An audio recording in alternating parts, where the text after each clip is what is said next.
Well, I think there's one answer to that question which may illuminate a difference or at least a difference that I have with I think maybe all three of you. There's something about, I mean, I still use words like spiritual and mystical without furrowing my brow too much, and I mean, to the consternation of many atheists.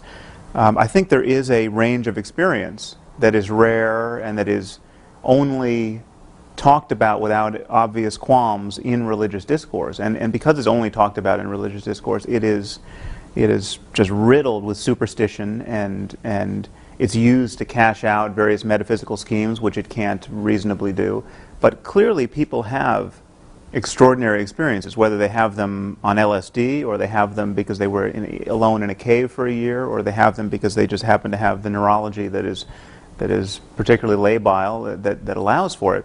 But people have self-transcending experiences, and people have the best day of their life where everything seemed, they seemed at one with nature. Sure. And for that, because religion seems to be the only game in town in talking about those experiences and dignifying them, that's one reason why I think it seems to be taboo to criticize it, because you're talking about the most important moments in people's lives and trashing them, at least from their view.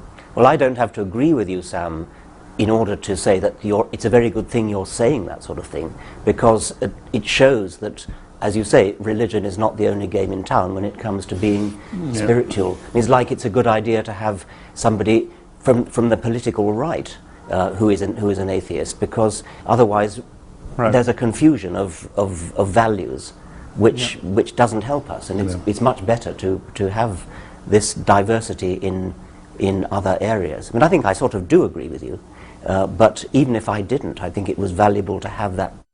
Right. If one could make one change, and only one, mine would be to distinguish the numinous from the supernatural. Yes. Right. You had a marvelous quotation from Francis Collins, the genome pioneer, who said, while mountaineering one day, he was just overcome by the landscape, and then went down on his knees and accepted Jesus Christ. A complete non sequitur. It's never even been suggested that Jesus Christ created that landscape. Right.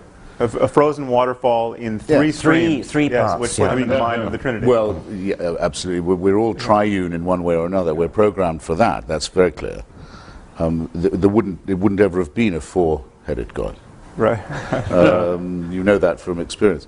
But that would be an enormous distinction to make, and I think it would clear up a lot of people's confusion that what we have in our emotions, the surplus value of our personalities, the bits that aren't particularly useful for our evolution, or that we can't prove are, but that do belong to us all the same, don't belong to the supernatural and are not to be conscripted or annexed by any priesthood. Yes, it's a sad fact that people, in a sense, won't trust their own valuing of their numinous experiences. They think it isn't really as good as it seems unless it's from God, unless it's some kind of a proof of religion. No, it's just as wonderful as it seems. It's just as important. It is the best moment in your life. And it's the moment when you forget yourself and become better than you ever thought you could be in some way, and see in all humbleness the wonderfulness of nature.